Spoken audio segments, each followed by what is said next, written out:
आपल्या शेतीमध्ये नवनवीन प्रयोग करून उत्पादन वाढवणारे काही शेतकरी असतात. यामुळे इतर शेतकऱ्यांना त्यांचा प्रत्यक्ष अप्रत्यक्ष काही ना काही फायदा होत असतो. असाच एक प्रगतशील शेतकरी म्हणून धाराशिव जिल्ह्याच्या भूम तालुक्यातील ईट येथील अर्जुनाप्पा डोके ह्या भागामध्ये प्रसिद्ध आहेत. आपल्या शेतावर ते दरवर्षी काही ना काही नवीन करून अधिक उत्पादन घेण्याचा प्रयत्न करत असतात. मागील वर्षी त्यांनी वेदिका K9 हा गहू आपल्या शेतावर घेतला होता. त्याचे मोठ्या प्रमाणावर त्यांना उत्पादन आले होते. त्यामुळे तोच गहू यावर्षी देखील त्यांनी आपल्या शेतावर घेतलेला आहे. याही वर्षी त्यामधून त्यांना मोठ्या प्रमाणावर उत्पादन येण्याचा विश्वास त्यांनी व्यक्त केलेला आहे. यावर्षी त्यांनी त्यांच्या शेतामध्ये हरभऱ्याचा नवीन वाण घेतलेला आहे. हा हरभरा अगदी त्यांच्या कमरे इतका उंच झालेला आहे आणि त्यास घाट्यांचे प्रमाण देखील खूप मोठ्या प्रमाणावर आहे.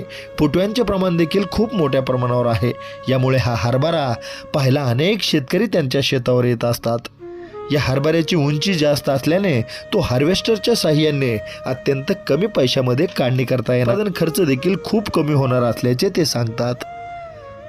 इतर हरभऱ्याच्या पिकामधून केवळ 5 क्विंटलपर्यंत उत्पादन घेणारे हे डोके यावर्षी या हरभऱ्यामुळे एकरी 15 ते 16 क्विंटलपर्यंत उतारा काढणार असल्याचे ठामपणे सांगत आहेत. यामुळे त्यांचा हा हरभरा यावर्षी या भागामध्ये चर्चेत आलेला आहे.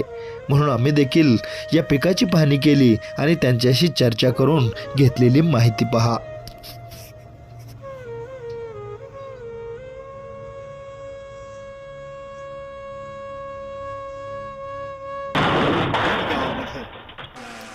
शेतीमध्ये या शेतकऱ्याने आपण पाहतोय की माझ्या हातामध्ये हे हरभऱ्याचं झाड आहे.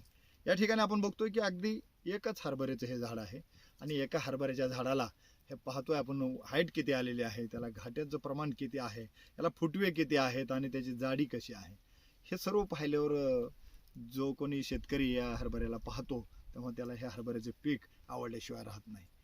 अगदी ईट गावापासून काही अंतरावर असलेलं हे हरभरं पाहण्यासाठी अनेक शेतकरी या ठिकाणाहून येऊन गेलेले आहेत. या अर्जुनभाऊ डोके यांच्या शेतामधील असणारं हे हरभरं त्यांनी ड्रोनद्वारे याची फवारणी केलेली आहे. जेव्हा फवारणी चालू होती तेव्हा सुद्धा अनेक शेतकरी या ठिकाणी पाहायला आलेले होते. या हरभऱ्याला पाहण्यासाठी यामुळे शेतकरी येतात की अगदी माझ्या हातामध्ये हे झाड पाहत असलेलं या झाडाची हाईट जर तुम्ही बघितली तर माझ्या देखील हे मांड्याला लागणार हरभरा आहे. म्हणजे एवढ्या उंचीच्या या हरभऱ्याच्या झाडाला घाट्यांचं प्रमाण आपण बघितलं किती आहे. निश्चितच यामुळे या हरभऱ्याच्या पिकाला यांना एकरी 15-16 क्विंटलचा उतारा येईल असे या ठिकाणी ज्यांनी हरभऱ्याचं हे पीक पाहिले ते बोलून जातात. जे शेतकरी अभ्यासू आहेत, ज्यांना हरभऱ्याच्या उत्पादनातली माहिती आहे, ज्यांना शेतीची आवड आहे, ते शेतकरी सुद्धा या ठिकाणी पाहायला येऊ लागलेले आहेत आणि ते सांगत आहेत की 15-16 क्विंटलचा उतारा तुम्हाला या ठिकाणाहून येणार आहे. म्हणून आम्ही या ठिकाणी या अर्जुनराव डोके यांच्या या शेतामध्ये आलेलो आहोत. ह्या हरभऱ्याचं सांगली जिल्ह्यामधून आपल्या मित्राकडे होतं. तिथून त्यांना उत्पन्न चांगलं भेटल्यामुळं आपण बियाणं उपलब्ध केलं आणि पहिल्याच वर्षी आपण 1 एकर क्षेत्रावर या हरभऱ्याची 40 किलो बियाण्याची पेरणी केली. मागच्या वर्षी तुमच्याकडे दुसरं हरभरं होतं का मग अगोदरचं? गेल्या वर्षी आपलं जे रेग्युलर पेरतो ते हरभरे होतं, त्याचा काय एवढा उतार जाणवला नाही. म्हणजे त्याला उतारा काय येत होता मग तुम्हाला? 4-5 क्विंटलच्या आत भारा असायचा.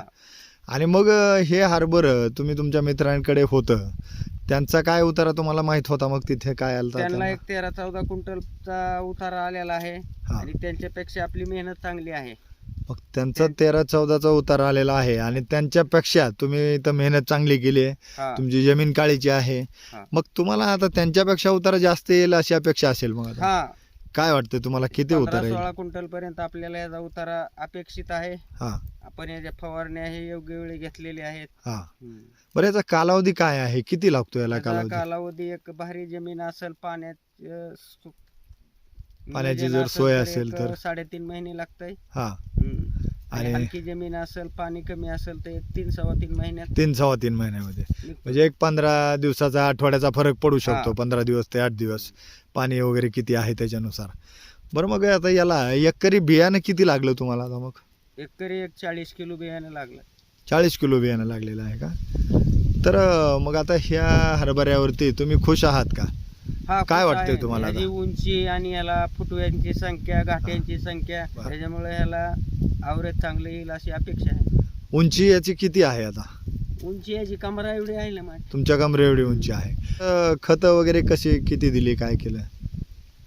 पेरताना 10-26 दिला आणि पेरणीनंतर एक 25 ते 30 दिवसांनी तर एक बेन्सल खताचा डोस दिला हा.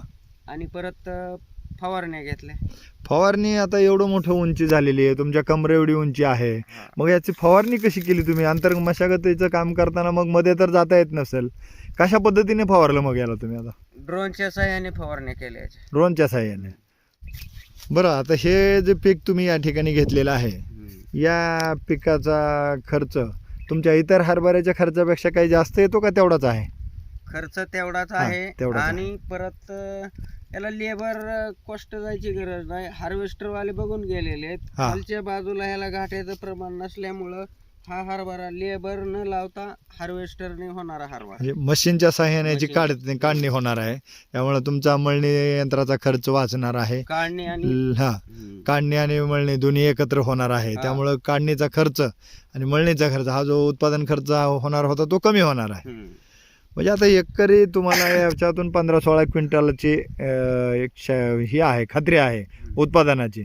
तर या ठिकाणी मग शेतकरी बाजूचे ते येत होते का बघायला, बाजूच्या गावचे इकडे बऱ्याच तिकडे? शेतकऱ्यांनी भेटी दिलेल्या आहेत आणि बियाण्यासाठी पण मागणी केलेली आहे. हा, आम्हाला असं ऐकायला मिळालं की या भागामध्ये तुम्ही आणलेला हा हरभरा नवा आहे, या भागात कुठंच नाही, म्हणून इतर शेतकरी येऊन पाहून जात होते. आम्हालाही तशी माहिती मिळाली म्हणून आम्ही सुद्धा तुमच्या संपर्क साधला आणि तेव्हा तुम्ही आम्हाला सांगितलं की तुम्ही या, पहा केवढा मोठा हरभरा आहे तो. अर्जुन भाऊ, सध्या तुमच्या हातामध्ये हे जे 2 प्रकार वेगवेगळे आहेत, हा जो आहे तो आपला रेग्युलरचा हरभरा आहे, या बाजूला तुमच्या हातामध्ये दिसतोय तो, हा. आणि 3 हरभऱ्याचं हे पीक आहे. एवढं 3 हरभऱ्याच्या बियापासून तयार झालेलं हे हरभरा आहे, तर त्याला एवढा माल लागलेला आहे. आणि त्यांच्याच हातामध्ये आपण हा हरभरा पाहतोय, तर या ठिकाणी फक्त आणि फक्त एका हरभऱ्याचं बुड आहे. हे पहा, या ठिकाणी पाहू शकतोय आपण की एकाच मुळाला, एका हरभऱ्याच्या बियाला एवढे मोठे फुटवे आलेले आहेत आणि एवढं मोठं हरभरं त्या ठिकाणी झालेलं आहे. एवढे मोठे घाटे त्या ठिकाणी आपल्याला दिसत आहेत. याची उंची देखील एवढी मोठी आहे, यांच्या कमरे एवढी उंची आपल्याला दिसत आहे. आणि परत याच बाजूला त्यांच्याकडे पाहिलं तर अगदी 1 फूटसुद्धा उंची नीट व्यवस्थित त्याची दिसत नाही आहे. आणि 3 हरभऱ्याची झाडं आहेत. ते 3 हरभऱ्याच्या झाडाची घाट्याची संख्या पहा आणि एका हरभऱ्याच्या झाडाची घाट्याची संख्या पहा, हा दोन्हीतला फरक आहे. आणि यामधला एक विशेष आत्ता त्यांनी बोलताना सांगितलं होतं आपल्याला की हे काढणीसाठी हे जे आहे ते मजुराच्या साहाय्याने काढावं लागणार आहे, याला हार्वेस्टरचा वापर करता येत नाही. आणि हे जे आहे हे त्यांचं हे हार्वेस्टरच्या माध्यमातून काढता येणार आहे. इतर हरभऱ्यापेक्षा तुम्हाला हे हरभरं परवडलेलं आहे.